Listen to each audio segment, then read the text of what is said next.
मेरा नाम रीत है। यूं तो मैं 32 साल की होने वाली थी, पर आज भी किसी हूर से कम नहीं लगती थी।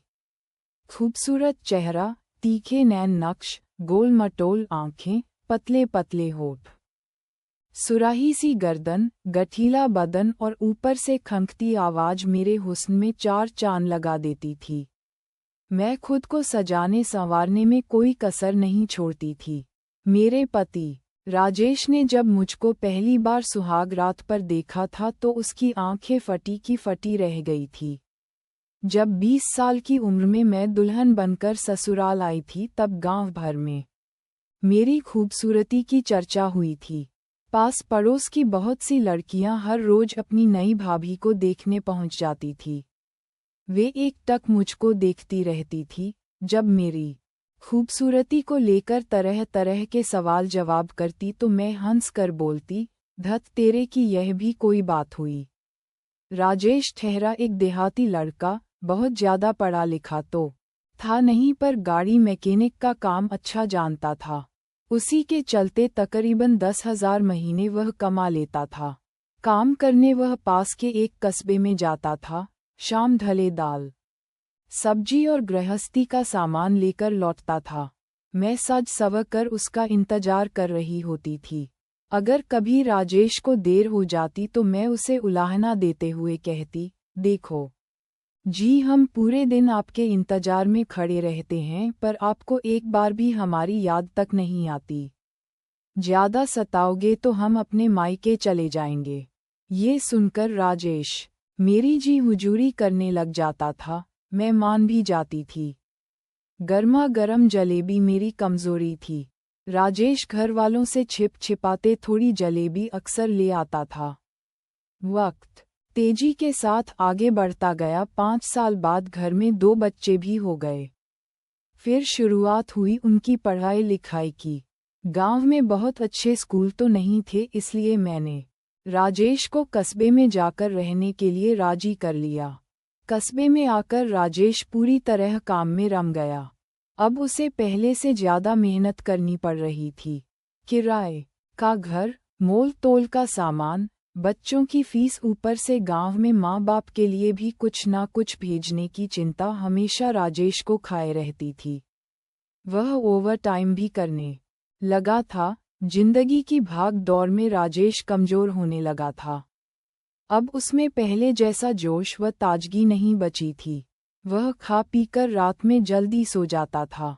उसके पास मेरी तारीफ करने के लिए ना तो शब्द बचे थे और ना ही समय बचा था। उन्हीं दिनों राजेश का दूर का रिश्ते का एक भाई संदीप काम की तलाश में उसके पास आया। वह एक कंपनी में नौकरी करने लगा। मेरे पास वाला ही कमरा किराए पर ले लिया। संदीप की ड्यूटी ज्यादातर रात में ही होती थी। वह आधे दिन आराम करता और बाकी दिन मैं अपने छोटे मोटे काम निपटा लेता। मुझसे उसकी पटरी खूब बैठती थी। खाली समय में हम दोनों खूब हंसी मजाक करते थे। संदीप मेरी तारीफ के पुल बांधता तो मैं मुंह में आंचल भरकर हंस देती थी। संदीप मेरी मस्त हंसी में कहीं खो जाता था। संदीप की अभी शादी नहीं हुई थी। वह मेरे चुलबुलेपन, रूप रंग और मदमस्त अदाओं का दीवाना हो चला था। मैं भी उसे छेड़ने का कोई मौका जाने नहीं देती थी। एक दिन मैं संदीप से बोली थी, गांव कब जाओगे? क्यों, आपके लिए कुछ लाना है? हाँ, लाना तो है एक देवरानी। संदीप इस पर कुछ झेप सा गया था। इधर बच्चों के स्कूल में छुट्टियां हो गई थी।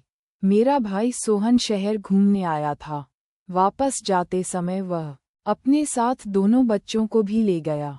नानी के घर के क्या कहने जाना तो मैं भी चाहती थी, मगर राजेश के ख्याल ने मुझे रोक दिया था। उसके खाने पीने, कपड़े धोने की चिंता बनी हुई थी। राजेश सुबह 8 बजे अपना खाना लेकर घर से निकल जाता था और देर शाम 9 बजे तक ही घर लौटता था। संदीप की रविवार को छुट्टी होती थी। एक दिन वह आराम से दोपहर के 2 बजे तक सोकर उठा, चाय बनाकर पी। बर्तनों की खटपट की आवाज सुनकर मैंने पुकारा, अरे संदीप, थोड़ा आना तो। आया भाभी, कहकर संदीप दौड़ा दौड़ा मेरे कमरे में आ गया। मैं अधे मुंह बिस्तर पर लेटी हुई थी। क्या हुआ? ज्यादा कुछ नहीं, थोड़ा सिर दर्द है, दुकान से दवा ला दो। संदीप पास की केमिस्ट की दुकान से सिरदर्द की गोली ले आया। संदीप ने मुझको गोली थमा दी और पानी का गिलास भी भर कर ले आया। संदीप, तुम कितना ध्यान रखते हो हमारा, मैंने चेहरे पर मुस्कान लाते हुए कहा। भाभी आप कहो तो थोड़ा सिर भी दबा दूं, संदीप ने अपनेपन में कहा। मैंने हाँ में गर्दन हिला दी। संदीप मेरे सिरहाने एक कुर्सी पर बैठ गया। उसकी जादुई उंगलियां मेरे माथे पर थिरकने लगी। दवा के असर और संदीप की सेवा से मेरे माथे का दर्द तो बंद हो गया, मगर बदन में एक झुरझुरी सी दौड़ गई। अब एक अजीब सा खिंचाव मेरे मन में आ गया था। मैं बड़ी मुश्किल से खुद को रोक पा रही थी। मैंने बंद आंखों से ही कहा, ठीक है संदीप, तुम्हारा शुक्रिया। अरे शुक्रिया कैसा भाभी, अपने ही तो काम आएंगे। जब से यहाँ आया हूँ मेरे सिर में आज तक किसी ने मालिश नहीं की है, आप कर सकती हो क्या? मैं सोच में पड़ गई कि आखिर आज संदीप चाहता क्या है। बड़ी मुश्किल से मैं खुद को रोक पाई थी। फिर आग पानी का मिलन क्या करेगा, मना भी नहीं कर सकती। मैंने खुद को वक्त के हवाले कर दिया। मेरी पतली लंबी उंगली संदीप के सिर में हलचल मचा रही थी। वह धीरे धीरे सुध-बुध खो रहा था। उसने मेरी गोल मटोल हथेली को पकड़कर चूम लिया।